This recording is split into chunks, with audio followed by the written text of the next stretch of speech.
À la une de l'actualité nationale, la problématique de l'établissement de la carte professionnelle de presse biométrique au cœur d'une séance vendredi entre le gestionnaire mandataire de l'Agence nationale d'identification des personnes ANIP et le bureau de la Haute Autorité de l'audiovisuel et de la communication AC. À la une aussi, les professionnels des médias se renseignent sur le code de l'information et de la communication, des obstacles à sa mise en œuvre 7 ans après. Puis sur le continent, inondation en Afrique du Sud, Durban fait face aux conséquences du changement climatique.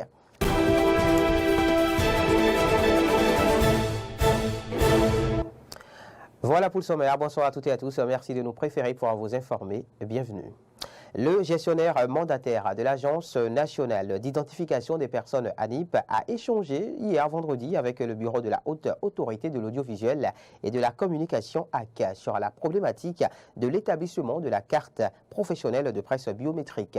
Cette séance fait suite au courrier adressé à l'ANIP par le président de l'institution. À cette fin, Cyril Gougoudi est donc allé recueillir les points nécessaires à la prise en charge de la problématique. On suit ici un extrait de sa déclaration à sa sortie d'audience.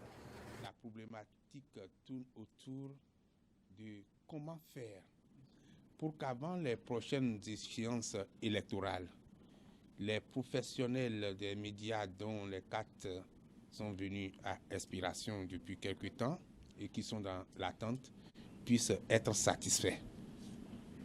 Mais il s'agira de leur donner satisfaction dans le modèle d'une carte biométrique de presse. Là, la problématique, elle est nouvelle.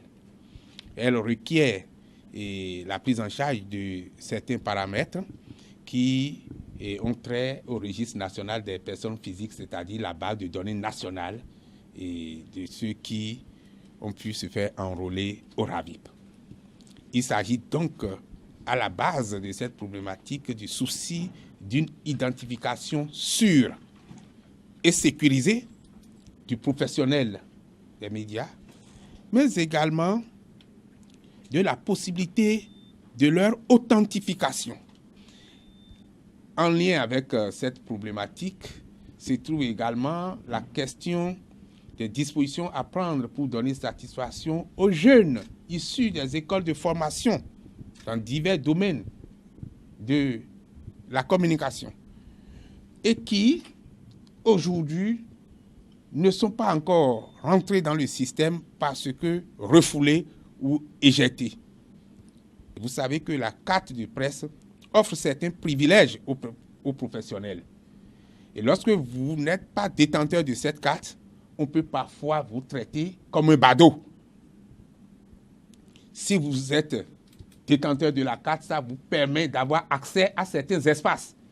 Mais lorsque vous vous présentez comme tel, sans pouvoir exhiber la carte, on peut vous traiter comme un vil individu et cela arrive. Et les cas sont parfois déplorés. La HAC a pris conscience de tout cela et voudrait faire en sorte que aussi bien ceux dont les cartes sont venus à expiration que ceux qui sont en attente pour être intégrés à ce monde des professionnels des médias puissent être satisfaits. Et c'est la raison pour laquelle nous sommes venus à la HAC ce matin. Restons dans le monde des professionnels des médias, code de l'information et de la communication, des obstacles à sa mise en œuvre 7 ans après. C'est le thème de la première causerie du rendez-vous hebdomadaire des professionnels des médias, Café Média Plus. Il était question pour Michel Aono, l'invité du jour, d'apporter des précisions sur les obstacles qui bloquent l'application effective de ce code.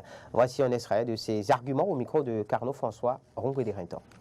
Lorsqu'une loi est votée et promulguée par le président de la République, oui, le garant de l'application de la loi, ce ne sont pas les professionnels des médias. Le garant de l'application des lois, c'est d'abord le pouvoir public. Je veux dire, c'est d'abord le gouvernement. Oui. Mais qu'est-ce que nous pouvons faire si nous ne détenons pas le pouvoir de rendre applicable une loi? C'est pourquoi, moi, ce que je demande, c'est que pour appliquer une loi, ce ne sont pas les journalistes qui vont rendre applicable la loi portant code d'information de la communication. Acteurs des médias, oui, nous devons nous donner la main et faire un bloc et faire poser nos exigences pour que ce que la loi a prévu pour nous, oui, soit rendu applicable. C'est rien que ça. parce qu'une loi est faite pour être appliquée. Vous imaginez, 2015 à 2022, ça fait 7 ans. La loi a été votée. La loi date de 20 mars, je crois bien, oui, 20 mars 2015. Ça fait déjà plus de 7 ans. Et nous sommes encore là. Et quand vous prenez le Code de l'information et de la communication, vous voyez quand même les différents chapitres, les différents titres, les dispositions de cette loi. Vous constatez quand même que si nous faisons l'effort, si les pouvoirs publics font l'effort de rendre applicable ne serait que au moins le tiers de ce qui est prévu, je pense que nous allons quand même pouvoir avancer un tout petit peu. Donc moi, je note personnellement qu'il y a de la mauvaise volonté. On ne veut pas du tout que ce code de l'information et de la communication soit appliqué. Parlons décentralisation à présent. À la suite des secrétaires exécutifs, les autres postes de responsabilité dans les mairies sont désormais pourvus. Le tirage au sort a eu lieu vendredi au Palais des Congrès de Cotonou. Clémence Tonnecoin. L'exercice du tirage au sort des autres personnels des mairies a été confié au secrétaire exécutif. Les différents responsables administratifs et techniques ont été tirés au sort par poste et par commune en tenant compte du statut de chaque commune. En lieu et place d'un discours d'ouverture, le ministre d'État chargé du développement et de la coordination de l'action gouvernementale a donné des explications sur les critères de sélection de ces nouveaux agents des mairies. Les candidats les plus méritants ont bel et bien été reconnus dans cet exercice-là. Dans ces fonctions techniques, nous avons eu vraiment des performances beaucoup plus solides. Nous avons donc 925 candidats pour 331 postes. Et pour tirer dans les communes à statut particulier, nous avons dû relever la note pour avoir un groupe un peu plus restreint. C'est seuls ceux qui ont eu 80 sur 100, donc 16 sur 20, seuls ceux qui ont eu ces notes-là peuvent bénéficier d'un tirage dans les communes à statut particulier. Le deuxième critère important, c'est, je l'ai indiqué, le gouvernement a pris la décision, sur l'instruction du chef de l'État, de donner une cote favorable aux femmes dans le tirage. Et en moyenne, nous avons considéré que les femmes devaient avoir au minimum un tiers des postes. Et pour les communes à statut particulier, c'est 2 postes sur 4. Si le critère basé sur le genre a pu être respecté pour les secrétaires exécutifs, cela n'a pas été le cas pour les autres postes de responsabilité, et pour cause. Ici, malheureusement, sur certaines des fonctions, on n'a pas eu suffisamment de femmes. Par exemple, pour les RST, nous n'avons eu aucune femme. C'est pareil pour les RAT, où nous avons un nombre plus restreint, 5 femmes sur 64 candidats. Pour les RSI, 4 femmes sur 27 candidats. Nous n'allons pas pouvoir obtenir le quota que nous nous sommes fixés. Pour 2 raisons fondamentales, certains postes seront pourvus par nomination. La première, c'est que dans les textes, c'est pour les statuts, les communes à statut particulier, les statuts communes à statut intermédiaire, que le tirage est obligatoire pour ces fonctions-là. Donc pour les autres, c'est des nominations et on procédera à ces nominations plus tard. La deuxième condition qui mérite explication, c'est les intercommunalités qu'on a dû considérer pour certaines fonctions. Comme par exemple les RSI. Les RSI, nous en avons 27 au total. Donc chaque commune n'aura pas un RSI et nous le savons aussi, chaque commune n'aura pas besoin d'un RSI. Donc il a été procédé par la commission à des regroupements de communes auxquels vont être assignés ces RSI-là. Donc la commune, dans le cas d'espèce, la commune principale sera celle qui va être amenée à tirer. Comme ce fut le cas pour les secrétaires exécutifs, le tirage au sort a eu lieu avec la logistique de la Loterie nationale du Bénin. Puis à la fin de cette cérémonie, certains secrétaires exécutifs se sont prononcés sur le processus de mise en œuvre des réformes dans le secteur de la décentralisation au Bénin. Suivez plutôt. Après une vingtaine d'années d'expérience d'un modèle de décentralisation, notre pays a opté pour un certain nombre d'avancées, notamment en termes de réaménagement des organes communaux, de redistribution des rôles et surtout d'un nouveau modèle de responsabilisation des acteurs au niveau de l'administration communale. Et je crois que c'est dans ce cadre donc que les secrétaires exécutifs et les responsables des principales fonctions administratives et techniques au niveau des communes sont donc tirés au sort.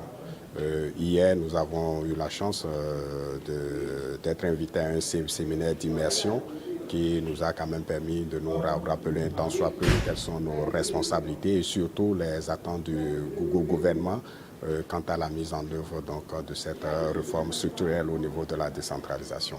Aujourd'hui, comme il a été déjà le cas il y a quelques semaines, les secrétaires exécutifs, en présence des maires des communes concernées, de toutes les autres autorités sectorielles, nous procédons donc au tirage au sort des autres responsables qui vont donc constituer l'équipe technique et administrative au niveau donc des collectivités territoriales décentralisées. On pensait que la décentralisation, c'était les fils de la localité chez eux. Mais aujourd'hui, le modèle auquel on nous appelle nous invite à voir autrement la chose. Le développement ne peut pas être que l'œuvre des fils d'une localité. En tant que fonctionnaire, en tant que technicien, en tant qu'administratif, on a le devoir de servir partout où besoin sera. Et donc, c'est vrai, on a l'impression que les maires sont privés de certaines responsabilités ou de leur rôle. Non, comme je l'ai dit un peu plus tôt, c'est juste une redistribution avec un mécanisme qui doit quand même permettre qu'il y ait une synergie d'action entre le maire, le conseil de supervision et le secrétaire exécutif, et évidemment avec les autres agents communaux. Alors, ce n'est pas deux organes différents, des organes différents, c'est-à-dire le maire à part, le conseil à part, le secrétaire exécutif à part. Non, lorsqu'on se met dans cette logique, je vois qu'on fait fausse route. Il faut voir une certaine complémentarité, une certaine synergie d'action qui doit exister entre ces différents organes, chacun ayant un rôle précis et chacun devant donc exercer selon ses attributions propres. On est là pour tirer les membres de notre équipe. Parce que pour être RCE, il ne faut pas être entouré d'un groupe, mais plutôt une équipe. Donc on a un vivier de candidats qui sont déjà retenus dans le fichier national pour occuper les postes de planificateur, de responsable financier, etc., etc. Donc cette collaboration, elle doit être très franche. On connaît ce que c'est que l'administration. Techniquement, tout le monde est prêt. Je pense qu'il faut le management et puis le leadership pour que la mayonnaise prenne. L'actualité internationale à présent, en Afrique du Sud, le nombre de morts approche du seuil des 400 dans la province du KwaZulu-Natal. 395 personnes ont perdu la vie dans les inondations du début de semaine, principalement dans la municipalité de Durban.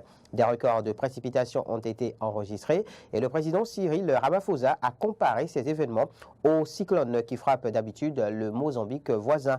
Durban a déjà connu plusieurs inondations mortelles comme en avril 2019 avec 85 morts. Et ce sera tout pour cette édition. Évidemment, l'information se poursuit sur nos différentes plateformes digitales, Facebook, Twitter, YouTube et sur notre site internet www.bena-eden.tv. Bonne suite de programme sur nos antennes.